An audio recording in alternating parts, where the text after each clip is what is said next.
Hey, greetings. I can't hear you. You're muted. I didn't realize it would just be the two of us. No, I've got some other people hopefully joining. We're a couple minutes before the hour, and then I'm gonna go live here with LinkedIn. So we'll see. But I don't know. You've got a captive audience if you wanted for the moment. Honestly, I just sort of want to hear what kinds of questions come up, what's shifting Yeah, on the landscape. It's more of an awareness yeah, participation than a specific question. sure. Um, So, what specific area though are you thinking? And maybe I can drill down a little bit into that. um, Honestly, as a consultant, I'm sort of touching on a variety of things. One of the areas is combination device, drug-eluting resorbable stent. Okay. And I'm curious, if there's anything particularly new and exciting in that area. I've seen some work happening there.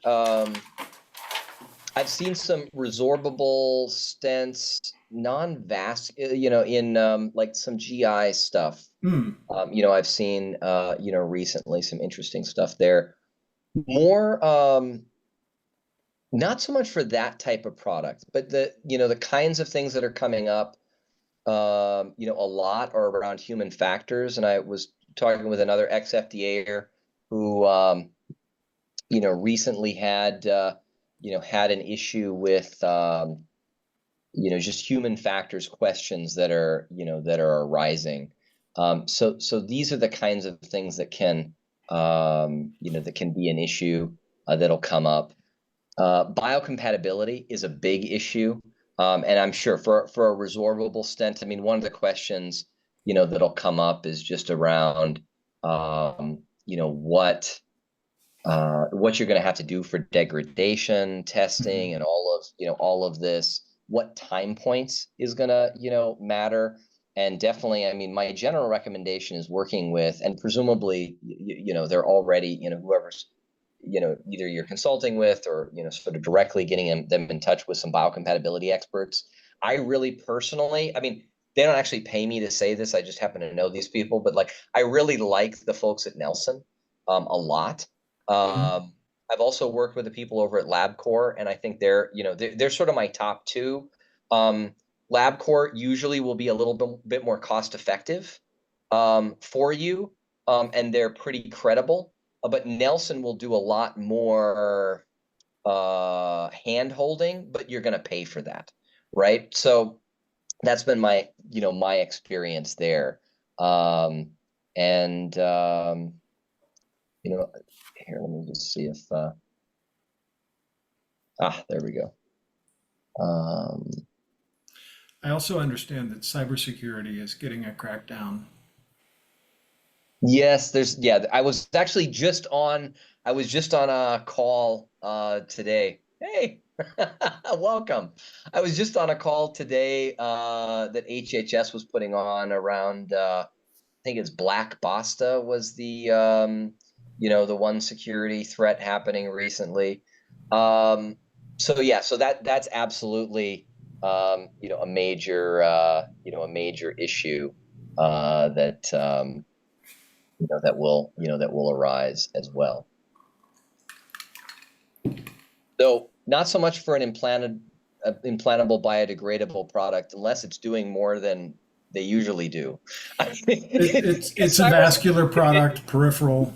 Um, But can you imagine, like, I can imagine a scenario where you have a connected device that's biodegradable and then the thing is communicating until it's not. I mean, basically, I was reviewing swallowable devices like this when I was at FDA. I don't know. I mean, this was like more over 10 years ago was when I was looking at some of this stuff the pill cam where things.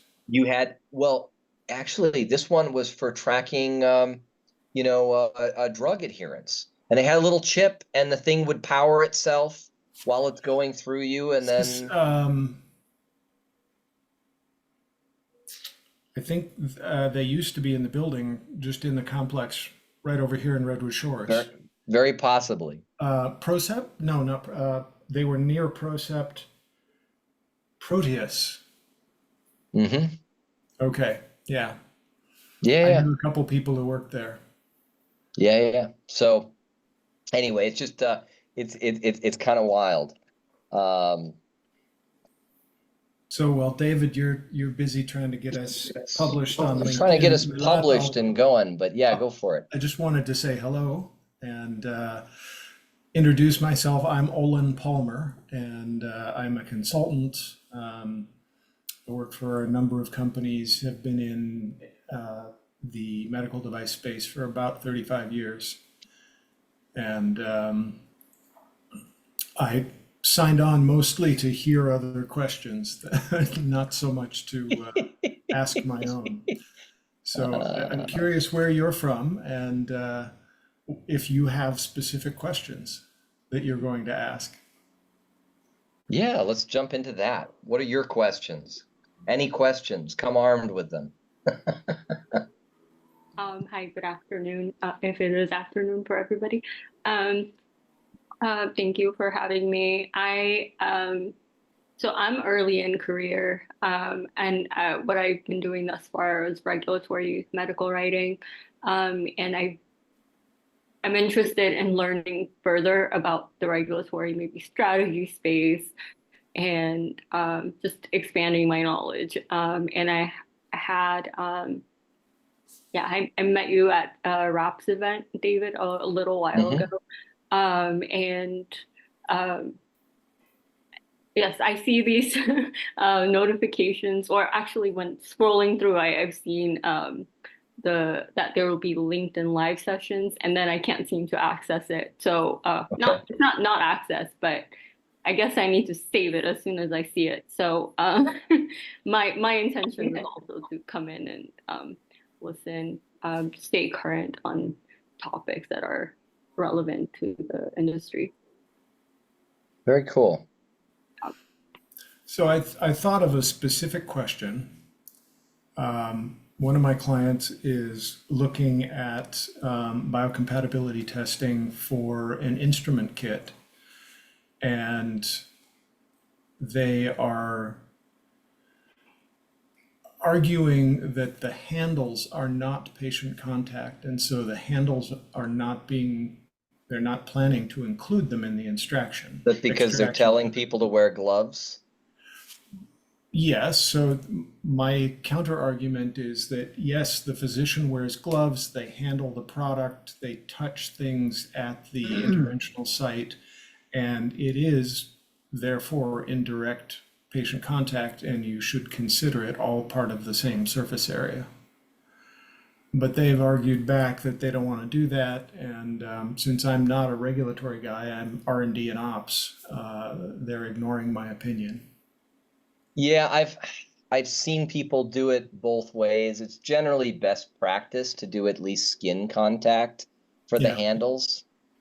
yeah, And some of that is because, you can make an argument, but I don't know. I've seen people get away with not doing it.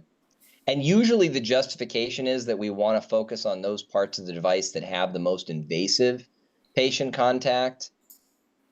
And historically, FDA has been willing to accept that typically. okay, that's good to know. So I don't know. So, hey, George, welcome. Hey, do you have any questions for us? I was just going to be a fly on the wall today, but That's not what a lot of Olin people wanted to do, and now A he's bunch of coming armed flies. with questions. yeah, I guess I do. Do you know anything about when they're going to, FDA is going to talk about declassifying the class 3 IVD products like for CDX? And I know they talked about doing that, and I thought that I don't know if you looked at, if you saw the webinar yesterday, they didn't touch it at all, hardly. Okay. It's kind of seeming like they're going to do it on a case by case basis. Yes. Say that again. Sorry. The whole thing or the last part? The at the beginning. Sorry. What about CDX? FDA is saying that they're going to remove class 3 or do a lot of declassifying for class 3 IVD products. Okay, yes, yes, Specifically for yes. CDS. Right, okay. Yep. And I'm Yeah, wondering I if mean, when they're going to actually talk about that and roll it out kind of thing, or is it just going to be a case by case as you submit kind of thing? I mean, Your opinion. I expect that they'll do some things more broadly as well. I don't know exactly, I don't know exactly how that'll, how that'll end up, going out. I would Okay. expect them to do it as part of a, sort of pretty broad guidance and Right. or, Federal Register notice that says, okay, all of these are now, because the amount of effort that goes into doing that is pretty, it's pretty annoyingly intensive. And Right, so right. probably they're trying to do it once instead of do it piecemeal and do So, it sort of for a broad set of okay. products in one fell swoop. Yeah. That's what I would expect. Right, right. Okay. So, and what division did you work in FDA? So I worked in a couple different places. Primarily was in what's now OHT3. So gastroenterology products, renal products. Did a Okay. little bit of work on urology and worked closely with some radiology folks and also OBGYN Okay. people. Okay. Just Since curious. leaving FDA, I've worked on a lot of wound care and urology products, ostomy care, which is sort of overlapping with the GI stuff, though FDA doesn't really look at a whole lot of that. And I also spent some time in cardiovascular devices, which is actually where I started before being at FDA, was in implantable electrophysiology products. So Cool. I was a Yeah. branch for that group for a little while at FDA, and then in the Office of Okay. Legislation, which is sort of more broad across. Yeah.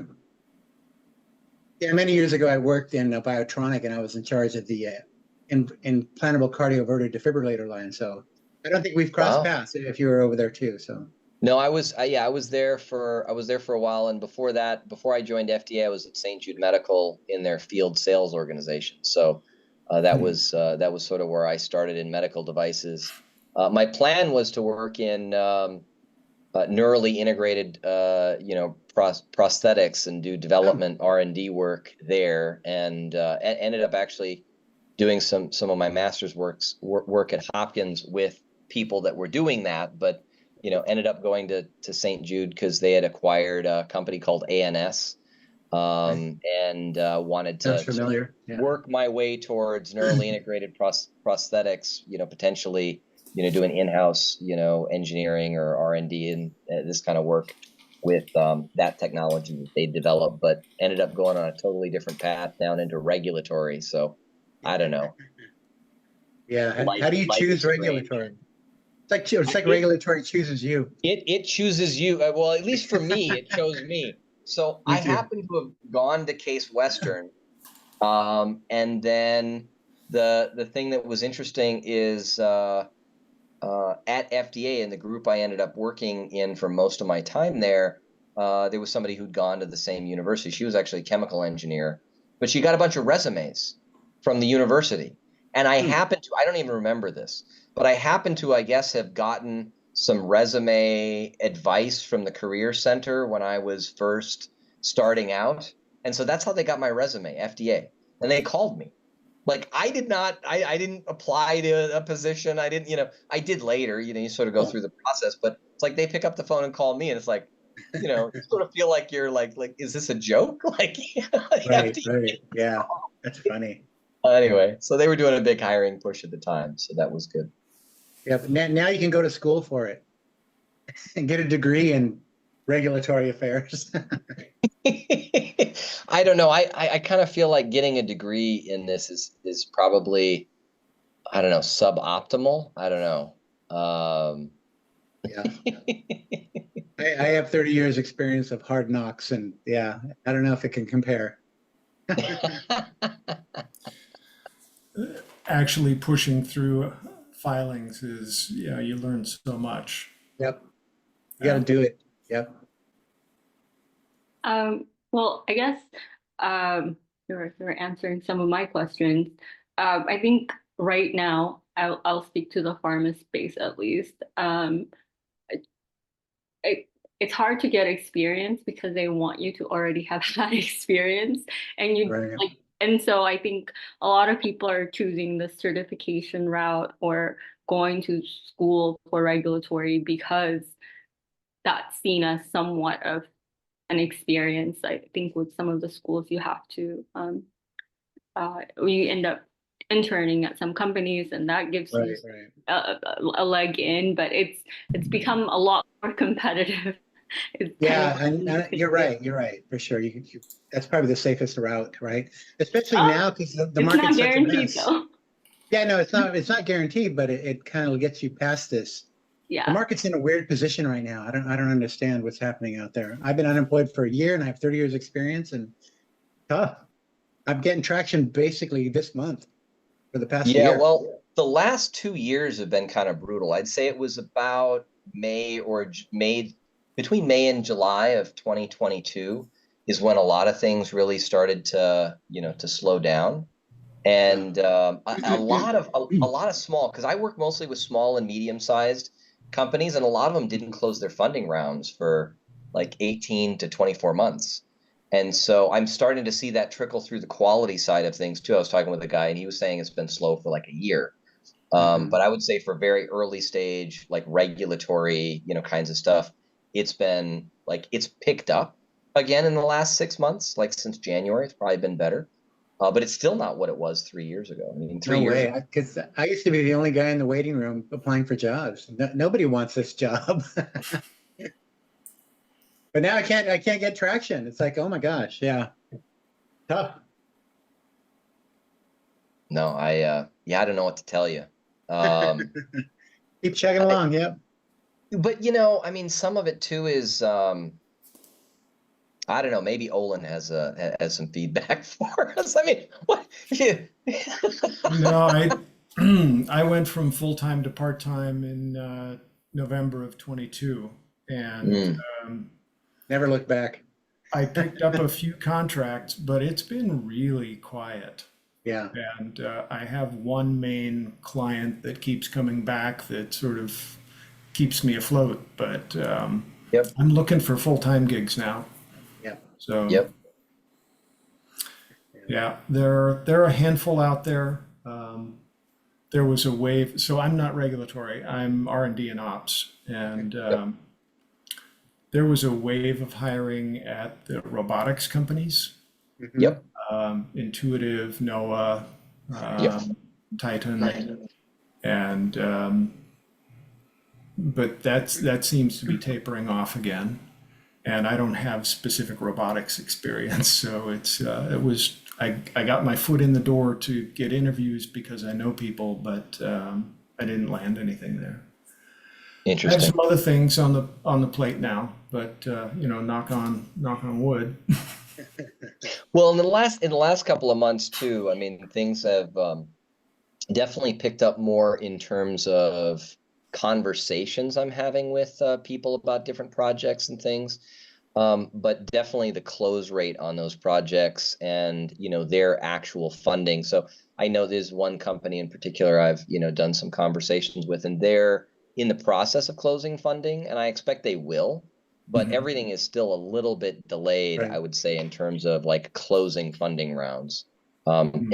Everything takes longer than you plan, but I would say we're on a like extra delayed, sort of Yeah. pathway. I mean, not as bad as it was 2 years ago. I mean, some And, people and went years, 2 years without closing funding. right. And almost everybody that I'm aware of who's trying to get funded eventually got funded. There's one company I'm still waiting to sort of see what happens with them. Um, but everybody else has gotten funded. It's just taken a lot longer. Yeah. AI seems to be doing okay. A big problem right now too is there's a lot of job seekers, right? Because the last interview I had, I swear it was a perfect, right? I was missing one little component, and they passed because they didn't have that little component, right? They can find the guy out there now because there's so many to choose from, or they're hoping they Right. can. But yeah, it's Well, really tough. how much of that is a grass is greener on the other side of the fence? And once you get into it, you find out, oh, this wasn't quite the right fit. I mean, I've seen some of these where I'm sure that they've filled a position, you know, that you know, some headhunter at some point had reached out to me about, Hmm. and it looks like they filled the position, and now they're recruiting again for the same position. You sit here and you go, yeah, it didn't work out like you thought it would. Yeah, totally. Yeah. Well, yeah, I leave it I don't open. I know. don't burn my bridge, that's for sure. Like they could call me back after they figure out they can, because that's how it happened for me with Roche.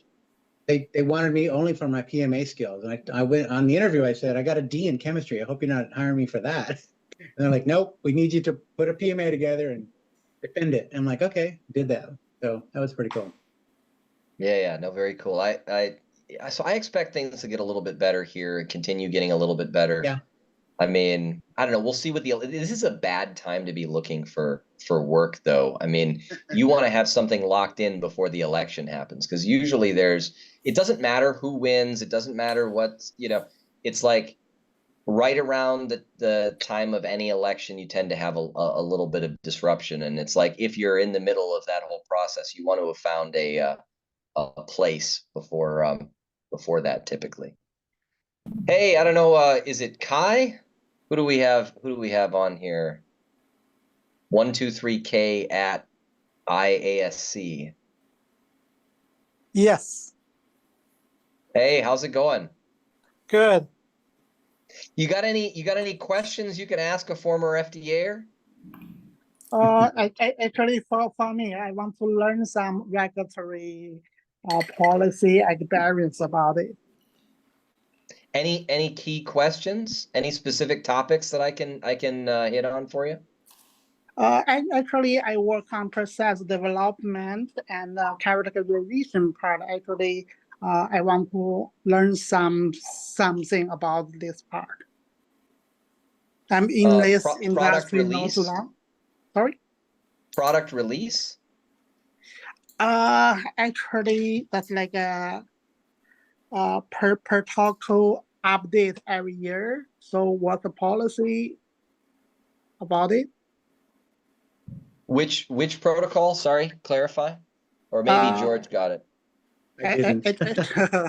Actually, I work on clinic 1 and 2 stage in the stem cell therapy field. And Okay. actually, every years we do the process development, make the whole process better. So I want to know what kind of change every year we can do. So Well, I would expect you in cell and gene therapy, you presumably have a pretty well-established process, right? yes, And so I guess one of the things, and I was just talking with, and cell and gene therapy is not like my strong suit by any means. Like I'm more on the device side of things. So I work with, you know, combination drug and biologic products.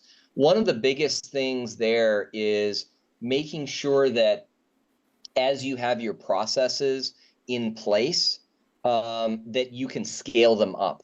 And so you want to be able to, you know, ensure that the process that you're using is very well controlled. Because if you have any risks of, you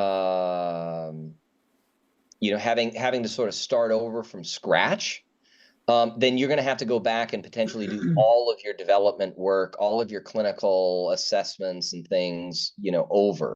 So that's the biggest risk in terms of what I've heard for like the cell and gene therapy, you know, process work. That's the biggest headache, is making sure that you have a really, really well established, you know, process out of the gate. And it sounds like you do, because otherwise, if you're working, you know, if you're working through, let's say, a small batch, and then, you know, or you had any issues with sort of how you're maintaining the control, you know, for that material, and then you have to start over again, you're going to have to go and redo a bunch of your, you know, testing and development work. And so, it's just making sure that you have that, you know, in really good order. Because it's just unclear to me what, you know, when you say, you know, protocol development, you're doing that annually. I don't know, I don't know what what you mean by, by that exactly. I would expect you to have a fairly well established, process, and maybe you're doing some, audits and, sort of ensuring that everything's, sort of being well maintained there. But, Uh, maybe you can clarify a little bit what the question is. Got it. My question is scale up process. Just like currently, one batch we can supply patient, 2 patient to 3 patient for one batch. However, for the next stage is stage 3. Actually, our purpose is one batch we can provide at least 20 to 30 patients. So it means Okay. the whole process need to scale up dramatically. Yeah. Not only we need use a bigger bioreactor, and also the medium. Currently, the medium actually is research level medium. We are looking for some GMP level powder medium for next day. Yeah, So you're dealing with exactly the problem that guys I'm familiar with in this space. That there's some great people at Premier Consulting. Ping me, send me a message on LinkedIn, because otherwise I'll forget about it between now and then. But I'll make a connection. It'd be useful to talk with those folks. Whether you leverage them or not. But some really great people here in Northern California, in the Bay Area, at Premier Consulting, who specialize in exactly this and can walk through some of that in detail. But this is exactly the problem that a lot of people run into, is when they're trying to scale up, the process, that you've got to do just so much work if you're doing small batches, so much work if you don't have your sort of process inputs very well established. I mean, ideally you have your bioreactor doing more than just I guess maybe a couple of patients per batch. I'm sure there are some practical reasons why you're limited there. But yeah, I have a hard time imagining. I mean, the costs have got to be exorbitant for keeping all that going if you're doing really small batches. yes, you're right. And another thing is just like it's not like a small molecule. Usually the people have a lot of batch data. However, for us, we are stage 1 and 2. Actually, we only have, 8 to 10 batch of data. Just like when we do the statistic analysis, actually it's not enough data. So Yep. I don't know, just like for cell therapy, this area, just like Are how are other you people in do. are you in small clinical, like, safety studies then? You said you're in phase 1 and 2 sorts of studies Yes, at the moment? yes, yes, Yeah. And that's going to be the problem in getting to phase 3 and then to commercialization, is yeah, really exactly that, that issue. I mean, you can demonstrate, maybe phase 1. I think phase 2 is even going to be difficult unless you really are getting to larger batches, I would expect. But yeah. I don't know. I mean, you could find yourself in a position where your process just has such constraints that that's what you're stuck with. And you might be able to get FDA to work with you, but make sure as well that you're having some regular interactions, like interact meetings and things like that with FDA for some of this. I don't know what the situation is right now for what interactions you've had or are having with FDA, but they'll give you very early feedback on some of the things that you're seeing in really advising you, even though you don't have to follow GMP for clinical studies. They strongly recommend for cell and gene therapy that you do, because otherwise you shipwreck yourself on your way to commercialization. And they want to make sure that you get to a commercially viable product. They don't want you to be doing a bunch of clinical work and then you can't commercialize it. They hate that.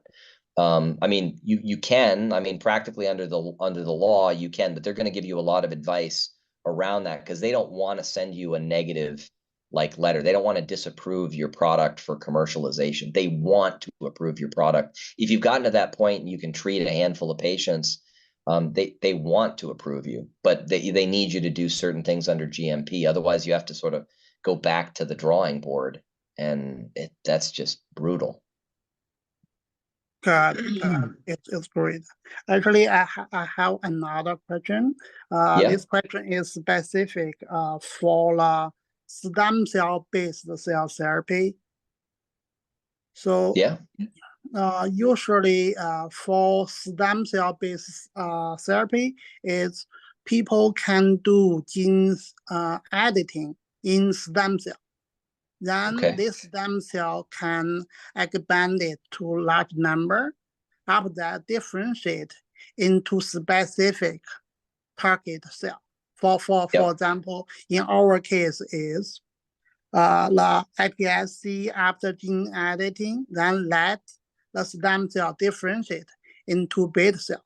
The beta cell is for the type 1 diabetes. So my question is, when we do the stem cell gene editing, what kind of material we should use for gene editing? The material have to be is something very high standard CGMP gathering material, because that material If you will be don't, very and that's again where if you don't use GMP materials like human grade, not research grade, and all of this, like you're gonna run into issues with commercialization, right? So you're gonna want to also make sure that you're working with your suppliers, even at this stage, to figure out, getting the documentation you're going to need for commercialization and being able to run that, at so make sure that you have the documentation needed. I mean, some of this you can do for the clinical studies, maybe, and do your own in-house kind of, sort of assessment of the incoming material, and you could do that commercially, but I don't know if that's necessarily going to be viable. Again, this is where I would recommend you talk with the people at Premier. They're gonna be able to give you a lot more sort of focused, advice on this area than I can. But I just know you're going to run into issues with any kind of drug or biologic product, much less for doing gene editing, if you're not using USP grade materials or GMP, GLP sorts of quality. Just because a retrospective implementation of GMP is a nightmare. Yep. Yep. Yeah. In many cases, it's not even possible. It is. You're right. Yeah. Because the problem is you might have already contaminated your bioreactor, and now you've got to go all the way back to the beginning and then do all of your testing from scratch. It's a nightmare. Yeah, this is risky part is great. I totally agree with you. But another side, a lot of people that feel is still is too expensive, especially at the beginning. Yeah. Because usually there is other opinion people mention, just like you use research level reagent to do gene editing. When you get the cell line, actually you add very high intense quality control, check all animal related virus. After this part, you can transfer the cell line into the CGMP facility. So some people think this way. So at the beginning, you can avoid CGMP level material. Do you think? Again, this is where, again, I'm going to refer you to the people who are consulting in exactly this space. They've got experience with exactly this kind of stuff. So I would talk with Premier. Again, send me a link if you haven't already on LinkedIn. I'll make an introduction. And there's some really great people, over there who, who can steer you in the right direction. Any questions? Is it Fahima? I don't know if I'm getting that right.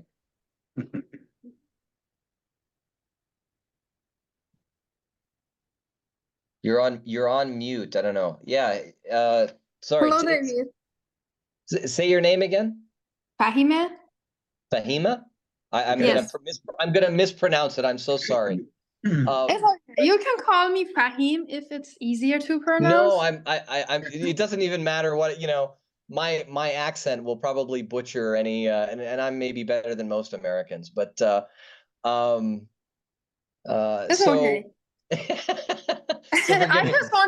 I just wanted to add this, that for preclinical study, they don't need to use GMP material. They can use like their pilot runs or even PD runs, process development runs or materials, and they can start GMP adaptation from like early clinical study. Depends on which type of product, cell and gene therapy. My focus is cell and gene therapy, so depends on which stage, which life cycle of product development they are at. So they can also communicate any needs they have with the agencies, with regulators, or with their advisors. But from my experience, they can have all of the historical data with the R&D levels, grade, or Yep. PD or pilot runs, not necessarily full GMP, and then gradually from early clinical study, they have to like move towards full GMP compliance. Okay.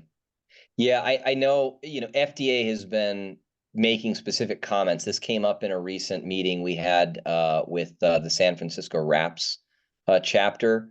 There were some specific, comments that FDA is including in their letters to, to folks in this area because of some of the issues they've seen. But yeah, that's really helpful. Any specific questions that you have that, I might be able to answer? Oh, I will add my questions in the chat box, but not for now. I just wanted to comment on the question that the other colleague had. So Yep. thanks. Okay. Sure. So David, I came up with another couple of questions. Okay. One, so you worked in urology, you say. Yes. So if I'm looking at a product like Urolift from Neotract or now Teleflex, Okay. it's a staple running through the prostate to create Yep. a larger opening. Yep. And the prostate is pretty vascular, I assume. I actually don't know the anatomy of the prostate that well. But if you're putting an implant through the prostate, if I'm looking at 10993 for biocompatibility and table 1 and implants, is this a bone tissue or is this a blood contact? i.e., do I have to do hemocompatibility? Yeah. So when I look at, and it's interesting because the biocompatibility that they did specifically, they did some implantation. I don't see hemocompatibility in the testing they did. So I would say it's sort of a tissue, bone, dentin, that sort of Yeah, so category, implants are which is class C interesting because it's a very contact. vascular. So I'll give you an example. For spinal implants, FDA specifically says they want the blood contacting testing, and the only difference there for the spinal implants versus the bone sort of contacting is hemocompatibility testing. So there are some instances where FDA specifically called it out in guidance documents that they want to see the hemocompatibility testing. In addition, I think in general that's Bone marrow overkill. is also highly vascular, right? But yes, but it's also probably, and I'm not a biocompatibility expert. I look at a lot of biocompatibility testing and provide advice based on what's already generally been done from a regulatory sort of precedent standpoint. I do feel that Hemocompatibility testing is a little bit overkill for, let's say, like spinal implants. I mean, maybe they've seen actual issues there, but the blood that you're coming into contact with isn't going to go back into systemic circulation, right? So at least, and maybe the idea is there's enough bleeding happening there, they're collecting it, and then they're putting it back into the bloodstream. And that's the concern that FDA has, is in the surgical procedure itself, there's a lot of blood loss that's happening. They're collecting that, and Using a maybe cell saver. and maybe you're putting it back in. So in that instance, for certain surgical procedures, maybe you care about hemocompatibility because you're going to try to save that blood and then reinfuse it. So that would be the only instance where I would imagine like hemocompatibility being important for an implant like that, even. Because otherwise, if it's just that it's a vascularized area and you have some blood loss that happens through there, I mean, I don't know. I have a hard time imagining that the hemocompatibility testing is going to be meaningful for coagulated blood outside of the vascular system. Right. So I would think that the primary risk is hemolytic anemia. And if you're not exposing your product to that many cells, it would be really difficult to have that risk occur. Yeah. So there's another product that I've worked with that I've argued with the team they don't need hemocompatibility, and it's an intradural subthecal trocar system with Okay. I think this is public domain information. So one of my clients is Bionaut Labs in Los Angeles. Okay. And we are using a trocar system to gain access to the subdural space and then driving a microbot through the CSF to fenestrate a Dandy Walker malformation cyst. Okay. And then retrieve it. And so you're going through tissue and then crossing the meninges in subdural and releasing your bot, driving it, and then retrieving it. Yep. And I can see that there's a small amount of tissue blood contact, but I don't think that hemocompatibility would need to be in that list. I wouldn't expect it to come up as an issue, quite frankly. But you're getting put, like, the company themselves want to do more testing? I think they're using NAMSA. Oh, interesting. Well, and I think this is the hard thing. The question back to NAMSA is, have they seen FDA in this product area or this sort of, type of tissue contact? Has FDA been asking for hemocompatibility testing? It's possible. I mean, FDA generally has been moving in the direction of more and more overkill. I mean, since even my time at from the beginning of my time at FDA to the end, the length of a typical review memo has probably increased. And then since I left, it's probably gotten worse. And FDA almost never goes in the direction of like, oh, we don't need to ask for that testing. The only thing that happens is FDA will exempt something from needing to be submitted. But everything that does get submitted, they just keep ratcheting up the level of requirements. They never go the other direction. They never decide, oh, well, we've never seen an issue here, we're not going to ask for it anymore. Like, that doesn't happen. Yeah. But I would challenge that because I'm trying to think now. You're not going to do a pre-sub? They have done a pre-sub. I was not part of the conversation. Okay. What did they propose to do? Did they propose to do hemocompatibility in the pre-sub, or do you know if it touched on biocomp? I don't know if they ever specifically discussed that topic. You should make sure you get notes from the meeting and see if see if the submission itself said they were going to do, like, this is the problem I run into with a lot of companies is they've already promised to FDA that they're going to do something. Yeah. And at that point, it's like, okay, guys, like, I guess we're, or we're now going to try to justify not doing it. Yeah. Because I know for a fact harder that the argument. topics of the pre-sub are since the system is so complex, they are at a very different level about control and user interface and patient safety. And so it's, this is a very highly complex system. And the only reason to do hemocompatibility would be, in my estimation, because if I go back over to the ISO, even the FDA guidance, so the FDA guidance on biocompatibility, if I pull that up, because FDA will identify other, even beyond like sort of the ISO, what additional, considerations they'd like you to be thinking about. So yeah, I think I have that in one of my archive files. Yeah, somewhere here I've got it. Standards and guidance. Use of FDA. Here we go. Guidance. So I wanna pull up the table, and it's on page, I don't know, it's a 70-page guidance document.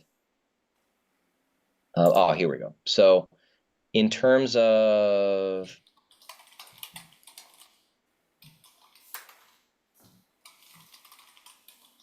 even for breached or compromised surface, they don't ask for hemocompatibility. For external, like it's only if you're contacting circulating blood, or if you have indirect, I guess if you have indirect blood path contact, but usually what that is usually that's like a dialyzer or something, like, right? So you're on your indirect blood contact on the other side of a membrane. Like you want hemocompatibility on both sides of that circuit. Makes complete sense. That's your indirect, but this is usually not like going to be indirect circulating blood contact, probably. Yeah, and I know from neuro products I've worked on, so you don't want much blood in the CSF at all, because if you do, you end up with lysed blood cells, and the free heme will create vasospasm, and that's bad news. Yeah. So, the only reason I can imagine trying to do hemocomp at this juncture, and you might want to do it, but would be if your plan is to move towards use of the same product in the vascular system as well, which is conceivable. Yeah. Not currently. There are reasons why vascular doesn't look like a good indication. I don't know, just drop it in the aorta, Yeah, it'll go shooting up through the brachiocephalics, and that'll do all sorts of interesting things. So I don't know how fast can it swim? Controlling the microbot in high flow situations. Put a bigger motor on it.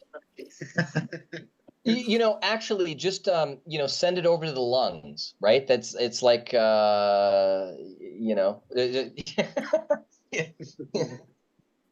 pulmonary embolism. Just drop it on the venous side of things. It'll be fine. Right. So Olin, you're telling them they don't need it, and they're not listening to you. Is that what you said? Yeah.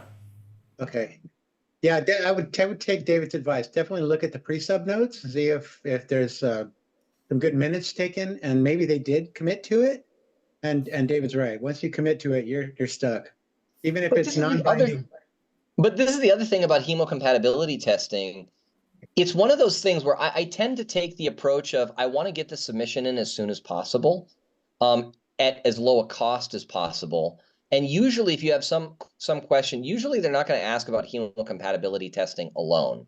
Right. It's possible. It's always conceivable.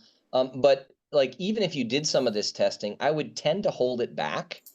And if I look at hemocompatibility in table 1, it only shows up in blood path indirect, circulating blood, and blood contact for implants. So yes. Yeah, and if CSF is not considered in, well, actually the CSF is ultra purified plasma. It returns back through the arachnoid So granulations so into. like so the external communicating, so that's going to be the circulating blood is going to be blood in blood tubing, right? The Right. indirect is going to be something on the other side of, let's say, like a dialyzer is the closest thing. I like that as sort of like your best indirect blood path. I That just figured out why it matters. Yeah. Um, CSF is derived from blood plasma through the choroid plexus in the ventricles.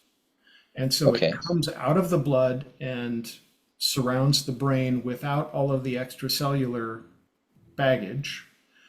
And then it flushes the brain, and then it goes back out through the subdural space, through the arachnoid granulations into the venous return. And so I am now rethinking my whole perspective, because CSF is actually part of the blood circulation. It's just a different aspect than, say, arterial or venous. But this is where I would be more inclined to do, I mean, it depends, like what's the duration of contact? Less than 24 hours, So limited. external, so let's say limited tissue bone. Yeah, I'm I now mean, want to reverse myself, because I just that whole thing of where the CSF comes from and where it goes to. I wasn't I mean thinking the about the that. the thing I might do instead, I mean, you could do hemocomp. It's probably like if it's less than 24 hours, that might be the simplest way to address some of those questions, because you don't have to do implant testing. If you were in that 24 to 30 day window, I would just argue that it's covered by your implantation testing requirement anyway. So like this is again where I would worry about setting the precedent. I might do the test, but I wouldn't submit it to FDA. I would hold it in reserve. And That's a good then point. Ask and for it. I Yeah. would only submit it if and when they ask for it.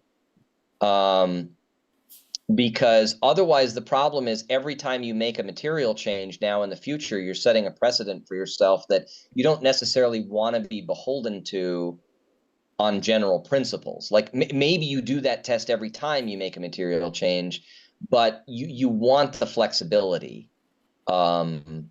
There is what I would advise. And I think it's probably overkill. Okay, It's I probably appreciate that. Thank you. Mhm. I saw because Fatima's the question type of pop up. contact that you'll have for like with the bloodstream for, let's say, quote unquote hemocompatibility, risk for that is going to be similar to any other implanted product in some other part of the body. I mean, every part of your tissue is vascularized to some degree, Right. right? And so the real issue is just around volume and whether you consider it to be a really major risk. So the reason that the indirect blood, contact ends up getting tested is because you have a large volume, usually of fluid or something that's going by this, and then the amount of that material that can come off and then come into contact with the bloodstream is high. In this case, you're talking about a small like surface area of this product anyway. You're talking like you like if you do just your risk analysis, I wouldn't expect it to work out where it's particularly value added to do it. You can do it. I mean, you can always do more testing than FDA requires. You can always do more testing than ISO recommends, Right. but I wouldn't lock yourself into it. Thank you. I appreciate that. Yeah. When I I worked saw when I worked at Fatima pop up a chat question about Oh. IP and Hmm. scalability. Scalability. Well, actually, so right now, if you know anybody, oh, what was it? Who's developing assays for some of this? There was just a recent guidance document on some of this. that I shared with somebody. If you know anybody who's doing assay development, in this space, probably I've heard people say you should probably go invest in those companies, because that's one of the biggest issues that we're running into right now. So thinking about IP protection and scalability, I don't know. I mean, the biggest thing that you have in terms of protection around scalability of a biotherapeutic product is just, it's so hard to do. I mean, you've got such a big moat even without IP protection. But for that, I mean, talk to a lawyer. I mean, definitely make sure you've papered everything up. But, people are going to have a hard time, even if you've given them the recipe. Just the time and attention and fiddling and pain and agony of reproducing this is going to be, a really high wall and a thick moat, or a wide moat and a high wall, I would expect. But I don't know if anybody's got other thoughts on that. And welcome, Shailesh. Yeah, that's fair. I'm so sorry I joined late. Actually, I was No, in a please. meeting. If you've got questions, please let us know. Well, I do have a question. I don't know if this is the right platform to ask. So right now, the medical device world is going through transition from MDD to MDR. So I have a question regarding the same. Like how exactly should we plan for MDR transition? As it like we have to comply with the QMS, but our product has the technical file do not have to comply with the MDR, but our QMS has to comply with the QMS, the MDR. So how do we go about it, and do we expect a very do we like if we have MDR inspectors audit our notified body audit for MDR QMS, how do we expect it to be? Will they be very stringent and strict, or we can expect leniency for the first audit? It depends on how big a company you are, and it depends on your history with the notified body, I would say. So And the if you have a class- pretty, yeah, go ahead, George. I don't know, maybe The you've got a the comment. classification of the product. Yeah, actually, this is probably a better question for you, quite frankly.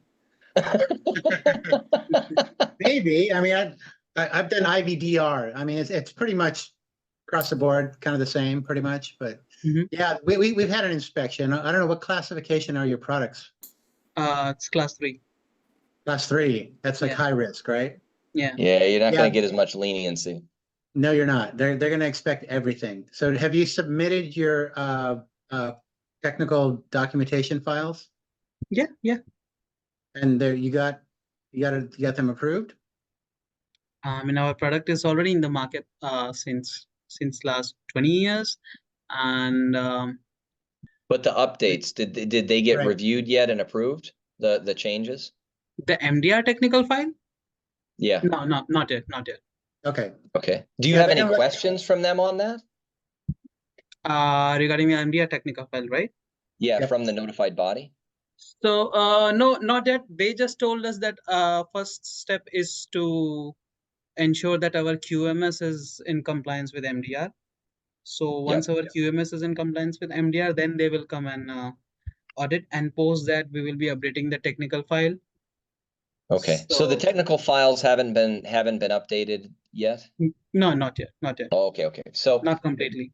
So They just gave a skeleton for the ECTD kind of Okay. flow. Like they wanted us to store the documents in the specific format they gave to us. But right now, they told that the priority should be the QMS compliance with MDR and not the technical part. Yeah, the biggest thing there is around your clinical. Usually, I don't know, George, if you've got some other, sort of feedback, or anybody else has feedback, but like it's typically going to be around your clinical sort of evaluation, sort of frequency and details and information. I mean, you probably already have most of that in place for a class 3, but just making sure that that's in compliance. I mean, I've helped people go through and ensure that their procedures are compliant. Usually what you want to do is, and I've run into this with some customers where they have two sets of SOPs within their within their system, and they don't match in terms of what they're telling people to do for the clinical evaluation, for instance, as the most, I would say, one of the more important things thinking about. And it's not very prescriptive. Like MDR isn't super prescriptive. It gives you some flexibility. It's like, well, you can do it either way, but you got to pick a way. You can't say, oh, we're going to do this in one procedure, and then in the other procedure you say a different thing. You've got to pick which you're going to do. And I've seen that happen where it's just that you have to clean up the disparities between your own procedures as you are sort of implementing some of this. Otherwise, I mean, you just go look at the the current MDR language, and you just kind of work your way down through it, and you work your way through your procedures, and you make sure that each of those items is covered. And I think there's some cheat sheets effectively, and some things in terms of differences to MDD. But the problem a lot of companies have is they weren't really compliant to MDD to begin with. And so it's not just that they have to bridge the gap between MDD and MDR. They've got to get it to MDD and to MDR, because a lot of companies now with a class 3, maybe you were already let's say fully compliant to MDD, but that's a problem a lot of companies have had, I would say, over the last couple of years with MDR. It's not even MDR. It's that they weren't even compliant to MDD to begin with. No, Shailesh, do you have an inspection scheduled? Probably next year, first quarter. Okay, next year. And I know with IVDR, we had deadlines when they expected to be enforcing them on the products themselves. Did you guys have a deadline when you have to have CE mark under MDR? I think we have we got extension till 2026 or 27. Okay, yeah. If they come in next year, then they probably won't look at your CE technical documentation. Yeah, they are coming for the QMS compliance. Right. But the problem is that when you actually go through the whole requirement, if you want to comply with the QMS, you have to comply with the whole risk management, the whole post-marketing surveillance thing. So indirectly, if you are complying with QMS, you have to comply almost everything. So that's what my major concern was. What do they mean by complying with the QMS? So the QMS requirements for the MDR is like they are hardly 9 or 10 points. But if you actually elaborate them and you actually go and review all the annexures and articles which are mentioned in those QMS, then it covers the whole QMS itself, the whole MDR itself. So it's like they say just ensure the compliance with these 9 points. But when you actually go and read, it's like 100-page document if you cover all the annexes and articles. So yeah, that's what a little confusing, like how to get actually QMS compliance when you have to comply with the whole MDR itself. Again, it's a little bit of an exercise. I've done it on several occasions for a couple different companies.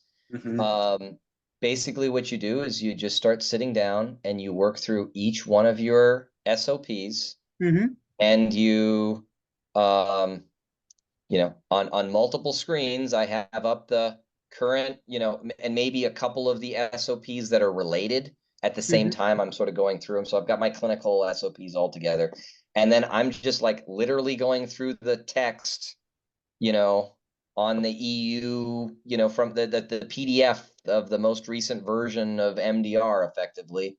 And I'm going through and basically lining it up. And, there's a couple search terms that I use and ways I, sort of think about, each of those sections. But the MDR outlines what you need to do for each area.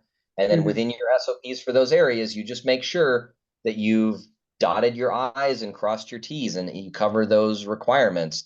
And some of the thing, like it depends on the SOPs you have in place now. Some of it was just updating the references, right? Because you're referring to old language, you're referring to MDD. So now you're just you're dropping in the new language. A lot of it's just that fiddly stuff. And some of it's actually making sure that you've got a process which is compliant, and you might have to tweak your process to be compliant. But a lot of it's just updating your references. Okay. Okay. And it's tedious. It's very tedious. Oh yeah. It took Right me now weeks. And it was me and another guy, like, and I've had teams working with me doing this for, other,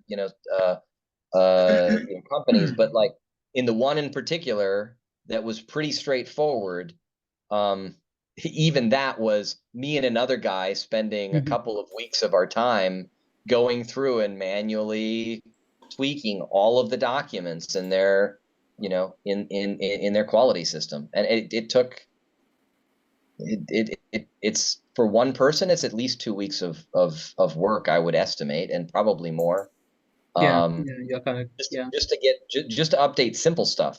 And that's assuming you weren't non-compliant in your procedure, or like massively non-compliant. Like usually it's just clarifications around how you're doing things, or clarifications of how you're addressing the requirement, or how you already basically address the requirement. And be careful about not adding a bunch of stuff that your company doesn't do.